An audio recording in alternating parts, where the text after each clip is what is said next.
Hi friends, എല്ലാവർക്കും GN&GJയിലേക്ക് സ്വാഗതം. ഇന്നത്തെ വീഡിയോയിൽ എഗ് ഗാർലിക് റൈസിൻ്റെ റെസിപ്പി നോക്കാം.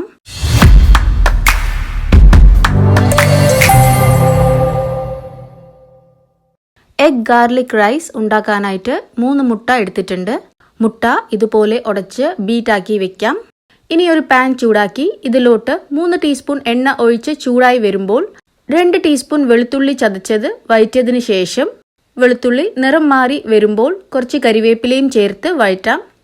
ഇതിലോട്ട് 1/4 ടീസ്പൂൺ മഞ്ഞൾപ്പൊടി, 1 ടീസ്പൂൺ മുളക് പൊടി, 1/2 ടീസ്പൂൺ ഗരം മസാല പൊടി, 1/4 ടീസ്പൂൺ കുരുമുളക് പൊടിയും ചേർത്ത് വഴറ്റിയതിനു ശേഷം ഉടച്ച മുട്ട ചേർത്ത് മിക്സാക്കാം.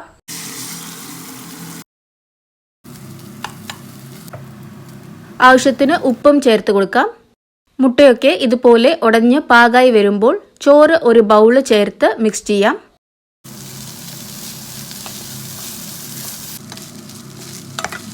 ഇനി ഗ്യാസ് ഓഫ് ചെയ്യാം. അപ്പം അത്രയേ ഉള്ളൂ, ഇന്നത്തെ റെസിപ്പി എഗ് ഗാർലിക് റൈസ് തയ്യാറായി കഴിഞ്ഞു. ഇത് പെട്ടെന്ന് തയ്യാറാക്കാൻ പറ്റുന്ന ഒരു ലഞ്ച് ബോക്സ് റെസിപ്പി കൂടിയാണ്. ഓഫീസിലേക്ക് കൊണ്ടുപോകാനും കുട്ടികൾക്കൊക്കെ സ്കൂളിലേക്ക് കൊടുത്തു വിടാനും പറ്റുന്ന ഒരു ഹെൽത്തി ഡിഷ് കൂടിയാണ്.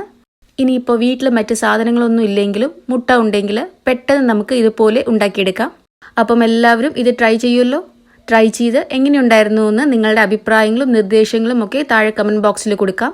ഇന്നത്തെ എൻ്റെ വീഡിയോ നിങ്ങൾക്ക് എല്ലാവർക്കും ഇഷ്ടമായി ഞാൻ വിചാരിക്കുന്നു. ഇഷ്ടമായെങ്കിൽ ലൈക്ക് ചെയ്തും ഷെയർ ചെയ്തും സപ്പോർട്ട് ചെയ്യാൻ മറക്കരുത്. വീണ്ടും ഒരു അടിപൊളി റെസിപ്പി ആയിട്ട് വരാം. അതുവരെ എല്ലാവരും സേഫ് ആയിട്ടിരിക്കുക, സന്തോഷമായിട്ടിരിക്കുക. ബൈ.